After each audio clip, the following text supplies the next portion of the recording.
Om Sahana Vavatu Sahanau Bhunaktu Sahaviryam Karavavahai Tejasvinavadhitamastu ma vidvishavahai. Om Shanti Shanti Shanti.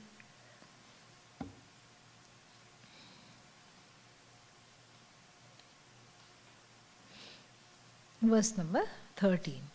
Nirantaram bhasamane kutasthe gnapti rupataha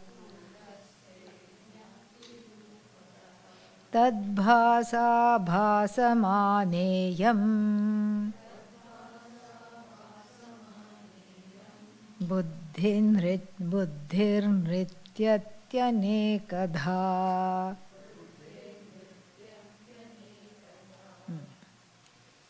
So, Nirantaram bhasamane, we saw that.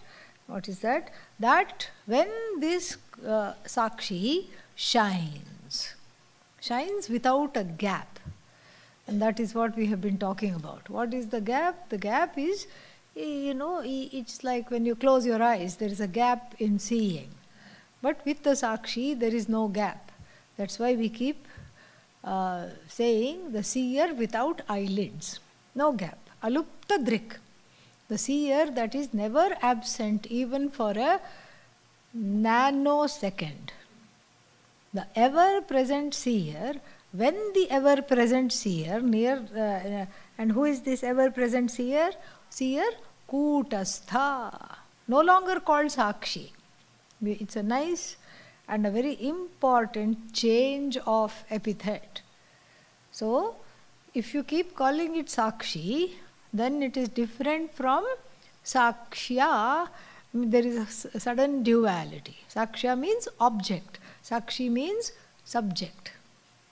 So the subject-object, it cannot be kept on. If you say Sakshi, then you are always witness, then you are always wondering, what is it witnessing? Then if it's always witnessing something or the other, that means there is no non-duality. So the Sakshi is also an interim definition. Because, and why to use it? If it is interim and it has to be thrown away, why should we use it? Two reasons. One is, whatever definition you give the Atma, it will always be interim. Because it is you. It cannot be objectified. Everything will have problems. Any word will have problems. You have to keep on explaining, this is not like this is not like this, etc. Second reason is because the resolution of the Sakshi happens when there is no Sakshya, when there is nothing to witness, it is resolved. And so if you keep calling it Sakshi, then we have a problem. That's why the second reason, the Sakshi is changed into the word Kutastha. Kuta means anvil. Now this example used to be relevant in olden times, probably in India even in the 70s and 80s. Now it is no longer relevant. Anvil was that thing over which they used to repair the shoes. Some kind of an iron thing with many projections, and depending on the size of the heel, the cobbler would put it there and then beat the shoe or beat the nails into the shoe, and then what would happen? Nothing would happen to the anvil. Kutavat, kuta is anvil. Also another version of the anvil is when you bend the metal, you beat the metal and bend it to the shape of a spoon, to the shape of a ladle and all. Again, another kind of same idea, anvil is used. The metal bends but not the anvil. So the anvil becomes a very nice upalakshana for what? For the adhishthana, the truth of everything. Brahman, the content of the Sakshi. And so, what is here? So anvil means what? Kuta. Kutastha, we have to resolve that compound, and then there are two ways of resolving the compound Kutastha. One way of resolving the compound is what? Kutavat tishtati iti Kutastha. That which sits like a kuta, like an anvil. Kutavat tishtati. Meaning, it doesn't go anywhere, it doesn't do anything, and it's a surface upon which all changes take place, itself changeless, nameless, and then we have to add in terms of Brahman, Atma, we have to say formless also. That formless, nameless, changeless, Adhishthana, again Adhishthana has no, there is no translation possible. Adhishthana means the truth, that reality upon which is changeless, nameless, formless, and which becomes because of whose presence, which becomes the cause for all changes, itself changeless. Because of whose presence changes take place, itself free of all changes. So this is the first meaning, Kutavat tishtati. Another meaning is, Kuta is Kute tishtati. So there Kuta doesn't mean anvil. In the next instance, Kuta means Kutilayam gatau. That one who is in a crooked path, who follows a crooked path. Who is that? Maya. So both Brahman is also called Kutastha, Maya is also Kutastha. Crooked not in bad or unethical, crooked literally. Like that street in San Francisco, crooked street. So Maya doesn't go straight. It goes this way, goes that way, undulates, goes here, goes there, takes a roundabout route. So therefore, crooked. Crooked also because she is extremely clever, and what does she do? She does a number on everyone. So therefore, Kutilayam gatau Kute tishtati. So here we have to take the first meaning, like the anvil. And what is this Kutastha? Jnapti Swarupa. Very beautiful word, Jnapti. Abstract noun of Jna, to know. So, knowledge, the word translation, the word knowledge doesn't cut it, because you can't make it abstract. Here it's the abstract noun of Jna, the verb Jna, to know. So Jnaptihi means the knowingness.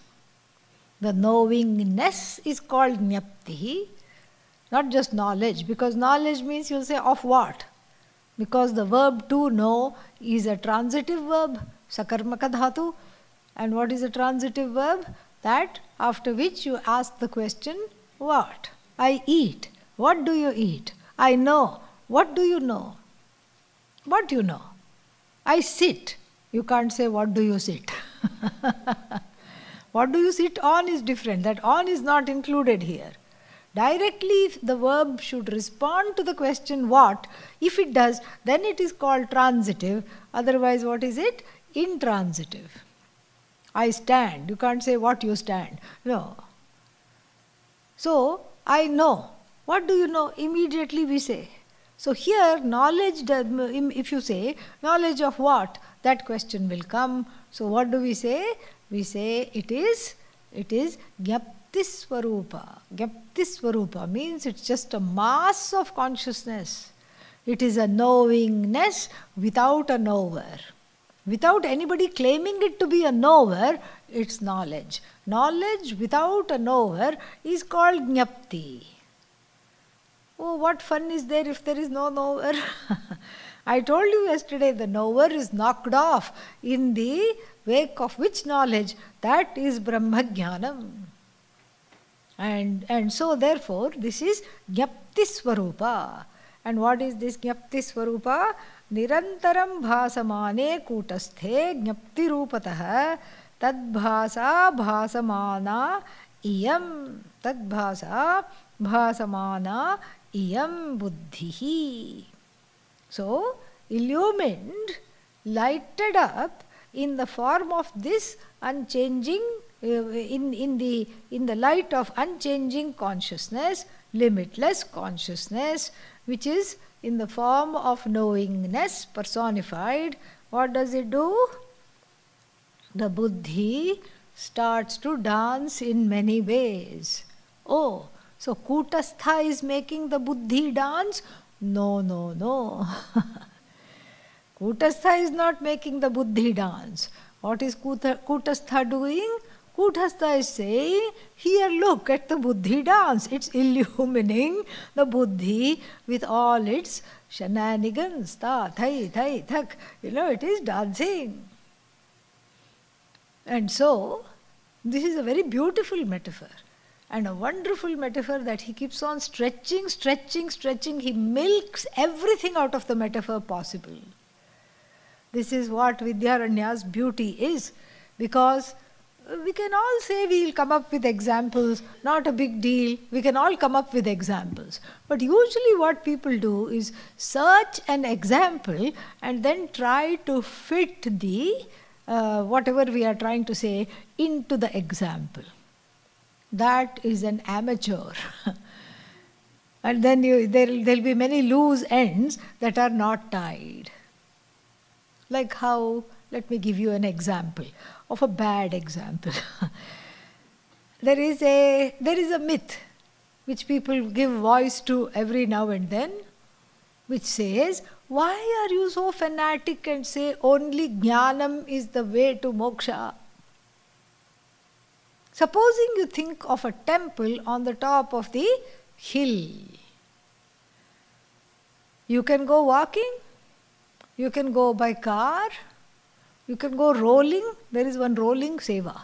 You roll up. And then you can also go by helicopter. Therefore, same way for Brahma Vidya. Brahma Vidya is after all what? Like the God in the temple. You know you are God. Why not know it through Raja Yoga? What else? Karma Yoga, Bhakti Yoga, and then some other yoga. Yeah, Arjuna Vishada Yoga. So, why not know it through so many ways? Why are you see? Look at this example. How wonderful. Somebody went and told Pujya Swamiji this. And you know what he said? He was never at a loss for words. And he said, yes, you can come in 4 ways, no doubt.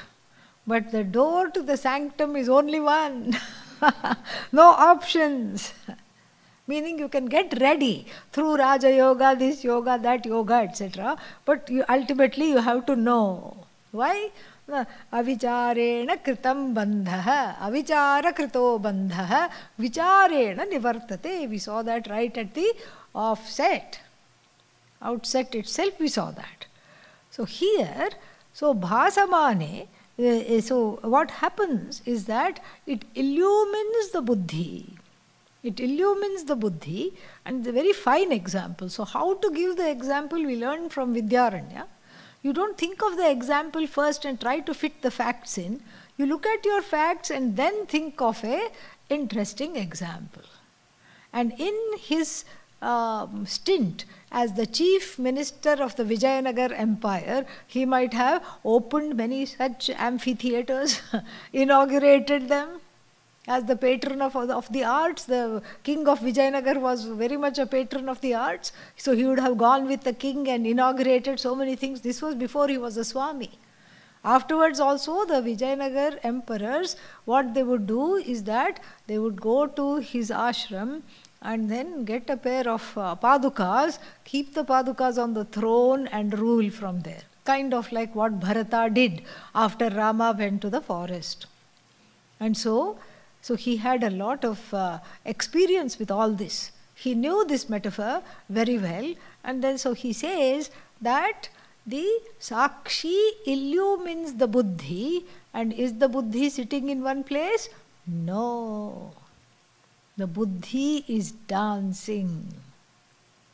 Now we have to find out to whose tune is the buddhi dancing. Buddhi keeps dancing. Yes, and then let's see to whose tune. Ahankarah prabhus sabhyaha Don't swallow the visarga. Okay, yeah. Ahankarah prabhus sabhyaha Vishayanartaki matihi Taladidharinyakshani Deepasakshyavabhasakah. Yeah.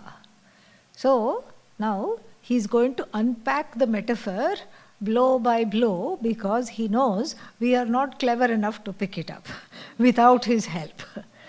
He knows that we are kind of needing help here because what? We are also in the spell of ajnanam. So let me spell it out. That's why he says. So he says, now let us unpack the Rupaka to see what is what. What is what here? What is the Ahankara? Prabhuhu. Of course, the Ahankara is the king. The Ahankara is the rich man, the patron. Who is what? Who is the president of the society? Society of Fine Arts president. And the president will say, I am going to bring in this dancer. No, no, no, we are not going to have that program. We are going to have this program. The president throws the weight around. Throws his weight around. Why only his? Because the word Ahankara is masculine. Yeah. So the Prabhu could in the modern times could be in the president of some kind of, like the Kennedy Center of Arts, so like that. So it could be like that, and in the ancient time it could also be the king, because the kings were frequently the patrons of the arts.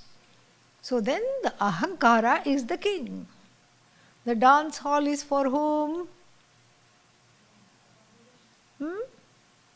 Who is the dance hall built for? Not the audience, for the king. Audience is an afterthought. The king will have his little area where no one can come in, well-vetted, cushioned, nice place. He and the queen will sit there. So, the audience is there for fundraising, that's all. Because they have to keep bringing all kinds of people to entertain the king. So that the treasury, the coffers are not completely empty. You bring in the audience and you charge them at the door. Everybody pays through the nose to get in. The king, of course, being the patron and being the president of this Society of Arts, gets in for free and calls all the shots. Ahankaraha Prabhuhu, the big fellow of this metaphor. The hero of the story is who? Not Buddhi. Buddhi is a mere dancer. Hero of the story is Ahankara. It's all about me. Me. That's why, what is that? Shrinomi, Janami, Pashyami, Jigrami, Swadhayami. That's why in Sanskrit also the first person present tense verbs end in what? Me. It's all about me. This is what the Ahankara is saying. Ahankaraha Prabhuhu. Sabhyaha. Sabhyaha means audience. We saw the word etc. and its etymology. So, audience. What is the audience? Vishayaha. Sabhyaha. Vishayaha. Vishayaha means what? Sense objects. The audience are the sense objects. And then, who is the patron? Ahankara is the patron, the king. Audience are the sense organs. No, sense objects. Nartaki Matihi. Nartaki is a dancer called Mati. No. Kumati or Sumati, yet to be seen. Kubuddhi or Subuddhi, yet to be seen. So what is Nartaki? Dancer. Nartaki Matihi. Matihi here means Buddhi. The intellect is the dancer. And then what happens? Taladi dharini akshani. Taladi dharini means the accompanists. How many accompanists are there? Few are there. Like for a dancer, there is one timekeeper just for the footwork calling out the beats. Nattu Vangam it's called. Ta, thai, tirikiti jum. Like this. They keep, and they have a stick. They keep beating the stick. They have a wooden stick and another piece of wood to beat the stick on so that the dancer keeps hearing and doesn't go off beat. So that is a very essential part of the accompaniment of a dance concert. So the footwork timekeeper, and then there is a vocalist because there has to be a song to which the dancer is dancing.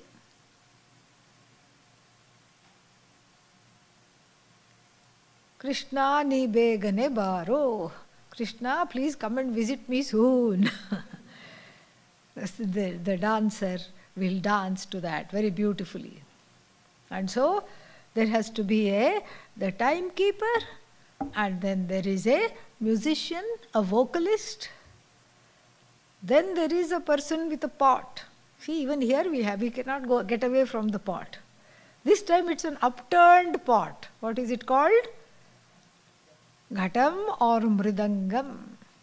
It's an upturned pot, and then you put little shoes for the fingers so that they make some nice noise, and that is the percussionist. How many accompanists now? 3. Then we have a violinist. Then finally we have someone, see the timekeeper keeps the time for the dancer, somebody should keep the shruti going. So the main notes of the raga, somebody should keep on strumming on the string so that the vocalist can go everywhere, improvise, and then come back to that particular tone. So the 5th one is the tanpura. Wait, there might be others also who accompany. Right now we need only 5. Why do we need 5? Sense organs. Taladi dharini akshani. So those who keep the beat, etc., keep the beat, keep the shruti. 2, violinist 3, vocalist 4, mridangist 5, percussionist 5. These are all the sense organs. And then what else? Then the last one, deepaha sa avabhasakaha deepaha sakshi. Avabhasakaha deepaha, the shining light. Which light now? Ayo, which light? Yeah, theatre lamp. Don't say the inner light. We are talking of we are making a point here. We are comparing. So the theatre lamp, now you can say, is the inner light of consciousness that illumines the presence of everything. It illumines the hall. Yes or no? Yes. It illumines the people sitting in the hall. Yes. It illumines the patron, the king. Yes. It illumines the dancer. Yes. It illumines also the accompanists. Yes. So in other words, just like the theatre lamp illumines all of these fellows, then the inner lamp, this light of consciousness which brings everything to light, illumines the, what is that? Audience sthaniya. What is audience sthaniya? Vishayaha. It illumines the sense objects, and then it illumines the accompanists. Who are the accompanists? The sense organs are the accompanists. And then it illumines the dancer, the buddhi. It illumines also the ahankara. Who is the ahankara? King. Now the metaphor is fully complete, which means we can now have fun. So, the ahankara is full of itself, because it says, I'm the show here. There's nobody else, it's all me. I have brought this dancer, I need all these accolades. So even though people after every number are clapping for the dancer, he thinks they are clapping for him. Yeah. I knew she was great, I brought her. This is the ahankara. And then what else? Then we have the audience. The audience are what? Sense objects are the audience. Before we go to the sense objects, where do we need to go? To the sense organs and to the buddhi. The closest to the ahankara is the buddhi. So next we go to the dancer. And the buddhi is doing a number, pun intended. The ahankara calls the shots. Higher, faster, turn round and round more, do some ghumar. Ghumar means going round and round. No, I am tired. Doesn't matter. I'll drop dead. Doesn't matter, drop dead. Yeah, but you have to do this. And the buddhi, as though it doesn't have any choice, listens. Why? Because it's not a free show here. It's not like a dancer has gone on a tour to 5-6 cities and all of those places she's going around offering her skills. No. This is an indentured servant, indentured labor, completely enslaved by the ahankara. The buddhi dances to the tunes of the ahankara. No, do a Bollywood number now. Okay. I'm tired of this. Find something new. Same things you are doing each time. Can't you think of anything creative? Come on. Yeah, if you leave me alone, I can think of many things creative. Doesn't matter. Just do it right now. And then the buddhi is dancing not only through the tune of the ahankara, but don't fear, there are also those accompanists. They are also having a nice tune over there. And suddenly they'll make the music very fast. Poor buddhi running round, here, there, everywhere. It's like a one-person show.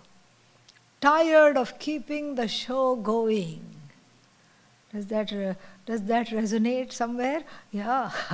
Tired of keep reproducing all these things, these tunes, these moves, these movements.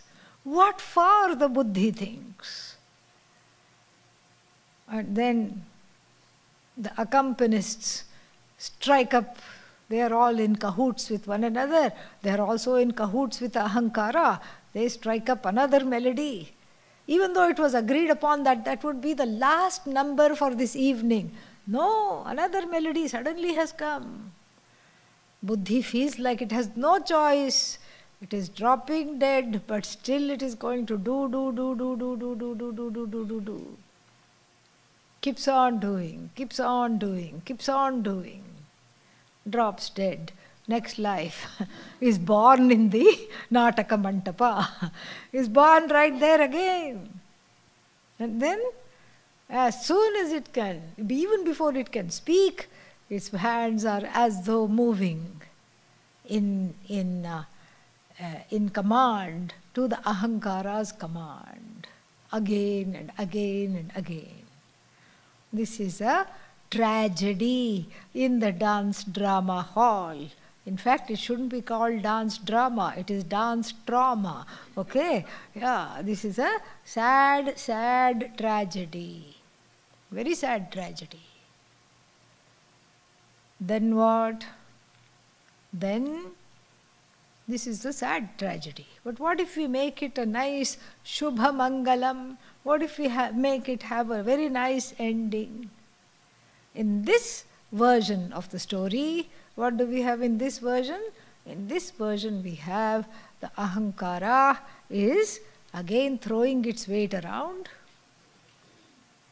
But the buddhi says, no, puts its feet down. It puts his foot down for one time, takes off the ghungru, what is that? Anklet bells, walks off the stage. I'm not going to be doing this. I don't need to please anybody. Pleasing the audience means what? Pleasing the Vishayas. And so, whereas in the previous version, the Buddhi kept on dancing for the applause from the audience, approval from the Vishayas. I want this, I want this, I want this. What do you want? I want the audience. Why do you want the audience? So that I can look great. And the Ahankara says to the Buddhi, to the Nartaki, the dancer turned Buddhi, I need you. Why do you need me? So that I can look great. The accompanists also tell the dancer, we need you, otherwise we'll be out of a job. And the whole thing has got Anyonya Ashraya, codependency, mutual dependency. Anyonya Ashraya, each one is dependent on the other. Each single thing is dependent on the other, and therefore this is the sad story of the jiva. No sooner than one is born, one is dancing to some tune or the other. The child learns at a young age, I better keep smiling, I better keep laughing. Why does the child learn? Because as soon as I cry, they look really distressed. These caregivers look very distressed. I don't want to distress them. So therefore, I have to please everybody. The child becomes a people pleaser from a young age. There are 3 or 4 responses in early childhood incidents that are talked about by psychologists. One is the flight. Flight means checked out, gone, because the child cannot leave the situation, cannot run away, but can mentally check out. Flight. Another one is fight, but it's a losing battle. Fight, flight, and then the third one is the deer in the headlights. Freeze. Oh my God, what is going on? I don't know, I can't respond. And then the last F is fawn.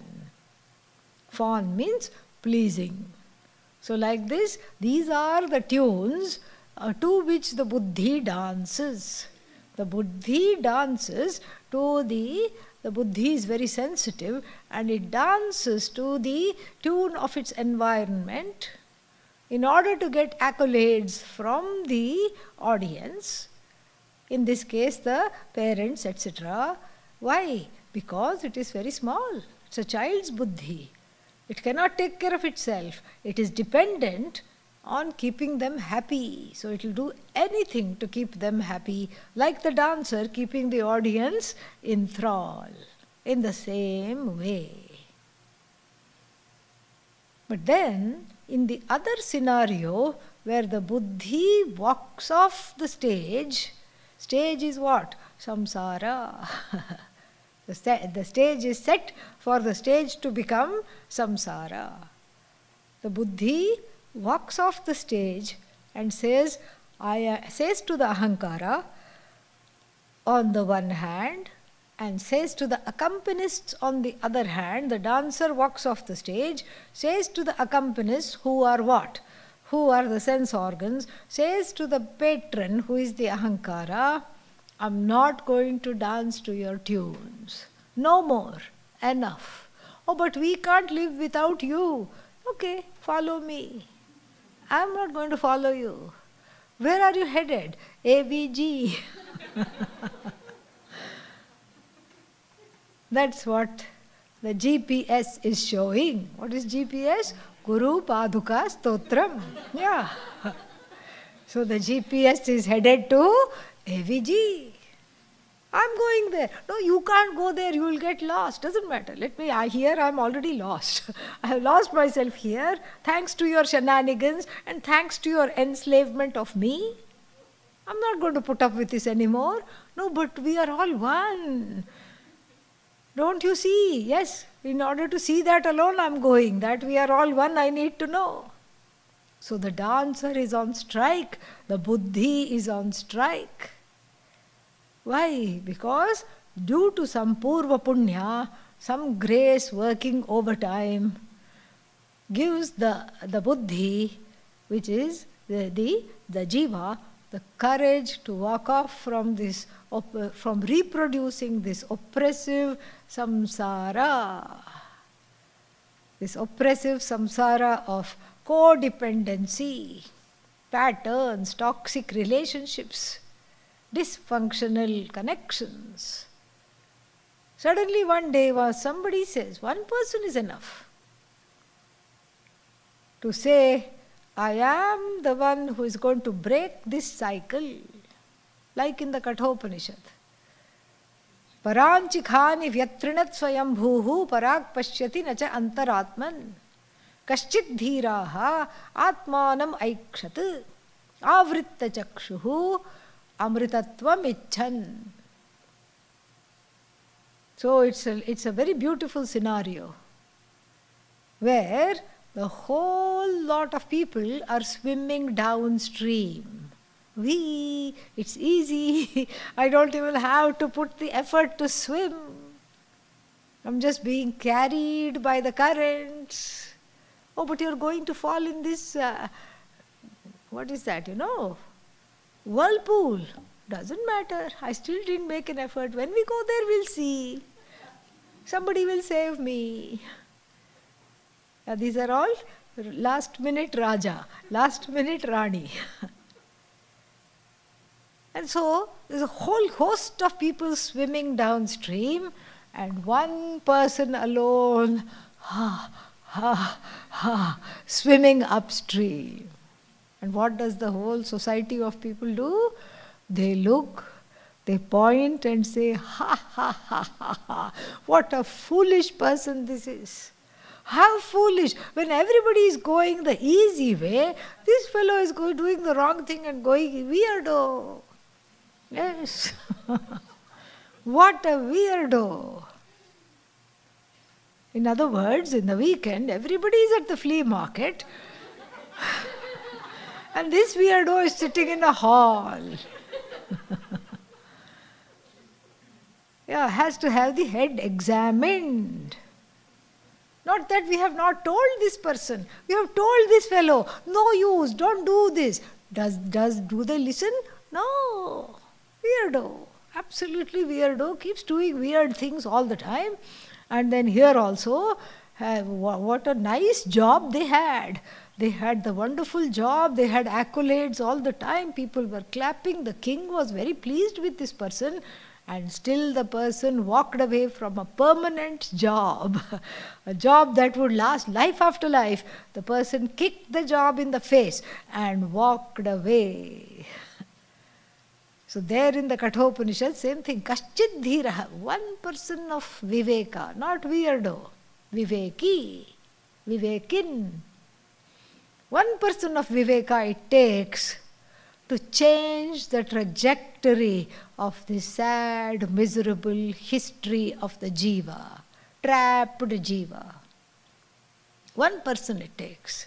And what does this one person has to do? The one person has to have the viveka and the strength, the mental strength, the courage. Kaschit dhiraha avritta chakshuhu. The person has to be ready for revolutionizing the vision. Because from a vision of division, they are going to a vision of no division. They have to be ready to revolutionize the division. The vision. And then, avritta chakshuhu. And when the vision is corrected, before, like I said earlier, they had cataracts. The guru puts some ointment, removes the cataract. And then after that what? free, wonderful vision. Ha! I see everything. I see the reality as it is, not as I want it to be. So here too, first what was I seeing? Only division. Division, despair, despondency, hopelessness. That is what I was seeing. Duality. I was seeing the world in 4D. Desperation, duality, despondency. Like this. And then, now I see everything. And similarly, here also, this dhira undergoes the revolution of the vision. An inner revolution of the vision makes one a visionary. Sees. What do they see? They see amritatvam. Desiring immortality, the person decides to walk off and to go off these downstream swimmers who have sheep flock mentality. One jiva says, bah, the other ones also keep going, keep on going. That's all. You can see in Rishikesh when I go for a walk, one side is full of goats and sheep. For a while it's little silent. One of them goes off and then the whole herd does the same thing.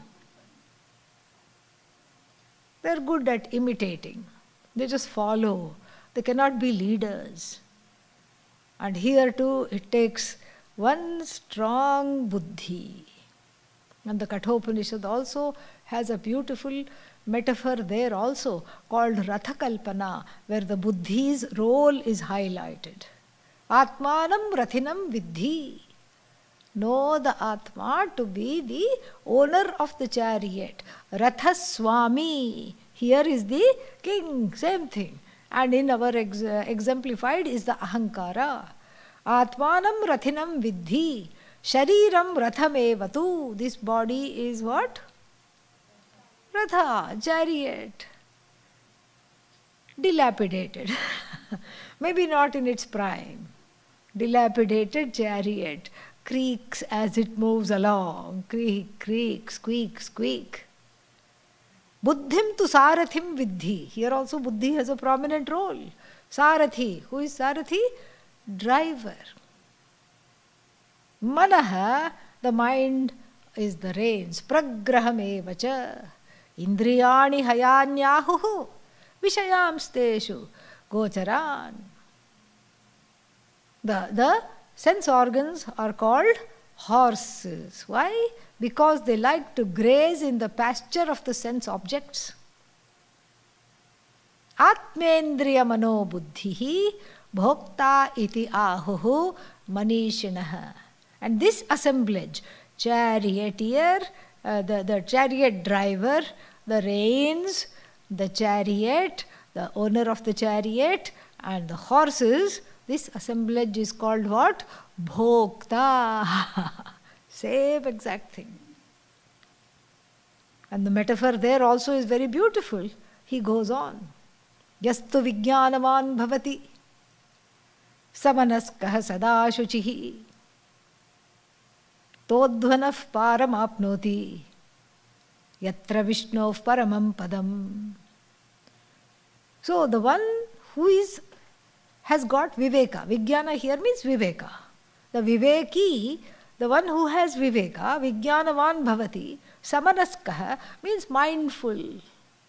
Not the samanaskah means, literally means the one who has a mind. But here, of course, everybody has a mind. But the one who is using the mind, mindful. Sada shuchihi, where the mind is free of raga and dvesha. Mind is free of raga and dvesha. Sada shuchihi. Saha adhvanaha. Adhvanam means the road. Param apnoti. They go to the end of the road. They reach their destination. What is their destination? Narayana. Ishvara. Vishnu. Vishnu means not the Mahavishnu sitting there. No. Vishnu here means that all-pervasive consciousness they understand. And then, what if I am not this? If you persist to ask, that Upanishad, the Kathopanishad, is going to tell you, yastu avijnanavan bhavati amanaskaha sada ashuchihi. And so, the one who is not mindful, the one who has no idea of what to pursue, the one who is lost in the realm of the sense objects, gets quartered by the horses, because one horse goes here, the other horse goes there, and then doesn't know how to drive properly, is under the influence of what? So, sense objects. Drunk by the sense objects, drives the chariot to a ditch, lies there. Ram Naam Satya hai. And next life, same thing all over again, and again, and again, and again. You see, everywhere we have this. So, here also very unique Rupaka, unique metaphor of the dancer dancing to the tune of the sense objects. On the one hand, dancing to a very puffed up ahankara who thinks it can be relevant only if it is doing this all the time. It has to make itself relevant because it doesn't know that it is actually one with Sakshi. That's why it carves out for itself a separate aham vritti. Stupid thing. Stupid ahankara. Totally silly ahankara, doesn't know I am one with Sakshi, so it says, no, I have to have my own thing. But Sakshi is enough, it's illumining. What is Sakshi doing? Just illumining. Sakshi can't do anything. I am karta, I am bhokta, I am what? Manta, jnata, pramata. All this I am. I want to do all this. And the buddhi has to dance to the tune of the sense organs. The sense organs are the accompanists. And what are the instruments? Raga, dvesha are the instruments. It doesn't say, but we can safely put that in. The violin is screeching certain demands. Fulfill me now. Fulfill me now. And the tanpura is going, I lack. That's the underneath the refrain, you see. I want. That is the Shruti. I don't have. Give me. This is the tanpura. Each one has like that. The vocalist is singing a sad song. A very sad song. Why? Because people pay money to listen to sad songs. There is a resonance, that's why. And like this concert goes on and on and on. In fact, if you look at the concert, it is just sheer cacophony. That is why the dancer falls sick. This kind of if you keep the buddhi jumping in accordance to the demands, the commands of who? The ahankara on the one hand, and who else? The sense organs on the other hand. If it is enslaved by both of them, this buddhi is just going to die. It may not literally die. It figuratively dies. One becomes like an automaton. And you ask people, yeah, did you go to work? Yeah. Did you come back? Yeah. What did you do for fun last weekend? Oh no. Yeah. Same old. No spurti in the heart because one feels not free. One feels enslaved. And so therefore, this is a fantastic metaphor. But in the second, we were in the middle of our second story. The second scenario, what happens? Buddhi kicks off the anklets and then walks off the stage. The king is gaping. What? How could you do this? You were under contract. made in the last life. You shouldn't walk away like this. And the accompanists are, oh my God, there is no future for us. Yeah. Who will come to listen to just us? Yeah. Nobody. And the audience is like, oh, we are really wanting this dancer. So they all follow the dancer. Before, who are they following? The king. Yeah, the ahankara. They were following the king. Why? Because as the Raja does, so the Praja does. Raja has expensive taste, the Praja also cultivates expensive taste. Raja goes and looks at an expensive concert, Praja also does the same thing. Now all of them leave. And then what happens? Then they finally, as I said, make their way via GPS, Guru Paduka Stotram, to what? AVG. Yeah. And so that is a different scenario, and that rarely happens. The first scenario of the sad, mad, bad buddhi doesn't even have the energy to rebel and is enslaved on the one hand by the ahankara and on the other hand by the sense organs who are after sense objects. The buddhi is torn, completely torn. That's why in the Bhagavad Gita, Arjuna is told, Vyavasayatmika buddhihi ekeha kuru nandana bahushakha hyanantascha buddhayo vyavasayinam. O Arjuna, have the determination to just have one decision. The buddhi cannot afford to be dancing. The buddhi should be sitting in meditation, still, under the lamp of Sakshi. Under the Sakshi lamp, the dancer should be sitting in meditation. The dancer / buddhi should be meditating, should be firm in its decision making. Nishchayatmika buddhihi, vyavasayatmika buddhihi. This buddhi should be of one decision only. And right now, Arjuna, please decide what is it that you want. If you want this knowledge or if you want other things, you please decide right now, he says. And then, if you don't decide, what will happen? He also says, Yamimam pushpitam vacham pravadanti avipashchitah vedavada rataf partha nanyadastiti vadinah kamatmanah swargaparaha janma karma phalapradam kriya vishesha bahulam bhogaishwarya gatim prati bhogaishwarya prasaktanam taya apahrita chetasam vyavasayatmika buddhihi samadhau na vidhiyate. If you don't decide to study Vedanta, what will happen? This aforementioned will happen. The mouthful that Arjuna has. You will fall into the spell of flowery talk. People with flowery talk. Self-styled god men, self-styled god women.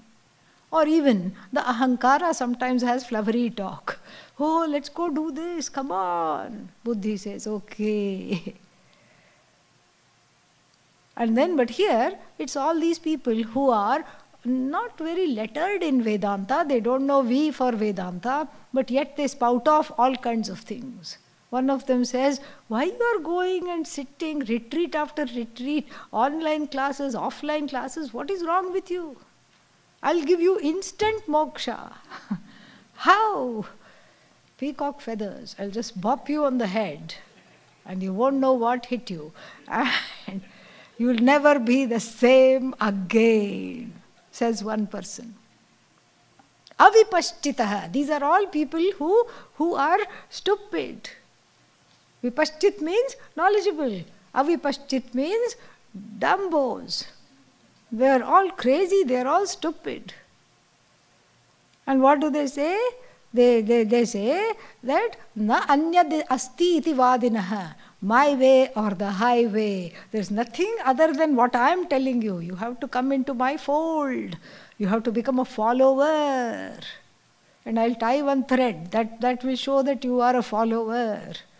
And if you take it out, some bad things will happen. People come and tell me this. I want to take off this thread. I said, take it off. What's the big? It's just a thread. No, somebody said if I take it off, bad things will happen to me and them. I said, take it off right now. Let's see what happens. Yeah. Nothing happened. They went back happily. So, like this, they scare the followers. They scare up the followers, they scare up the following, and then they scare them to say, oh, this terrible thing will happen. Vedavada rataha. They are only experts, they may be, some of them may be experts in the first portion of the Vedas. Even if they are not experts, they love to live in the first portion of the Veda, which is, tell me your desire, I will fulfill it. I will do a yajna for you, I will do a homa for you. This is the only way, there is no other moksha and all this. There is only moksha, which you can get in Starbucks. There is no moksha, kuch nahi hai, sab jhoot hai. All this, you don't go and all these things. Don't go after all these things. Who gets moksha? No, but Upanishad says, who reads it? Who gets moksha? Do you know anybody who has moksha? You'll say, no. Okay, then listen to me. They'll talk with flowery talk, convincing talk. And then what will they do? They will colonize your mind. Na anyadasti iti vadinaha. And who are they? What is their reality? They are hollow people, kamatmanaha. They are a purnavatara of kama. They are just an embodiment of kama, embodiment of useless desires. Swargaparaha. What is their goal? Let me go to heaven. That is their goal. We saw yesterday in the Bhagavad Gita what happens to those heaven goers. What happens to them? Come back. Many happy returns.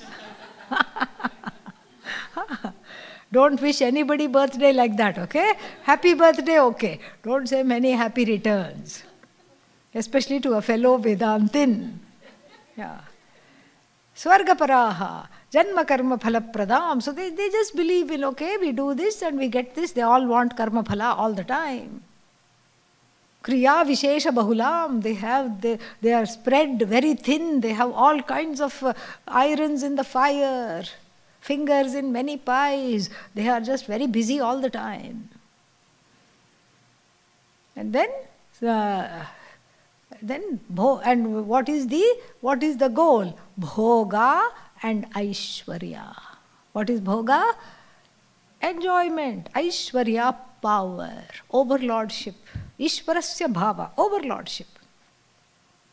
Bhoga Ishwarya prasaktanam. For the people who are, prasakta means completely addicted to Bhoga and Aishwarya, and in fact, whose hearts have been kidnapped, abducted by the desire for Bhoga and Aishwarya, taya apahrita chetasam. For them, once you go down that route, vyavasayatmika buddhihi na vidhiyate. This kind of a buddhi to study Vedanta can never ever come. Therefore, when you have a slight desire, let me just look into it. It's not even mumukshutvam. It's not even jigyasutvam. It is a tiny bit of a occasional desire that has come. Don't unheed it. Go with it immediately. Because who knows how many lifetimes later it may come again, if at all. Om Purnamadav Purnamidam Purnat Purnamudachyate Purnasya Purnamadaya Purnameva Vashishyate. Om Shanti Shanti Shanti. Harihi Om Shri Gurubhyo Namaha. Harihi Om.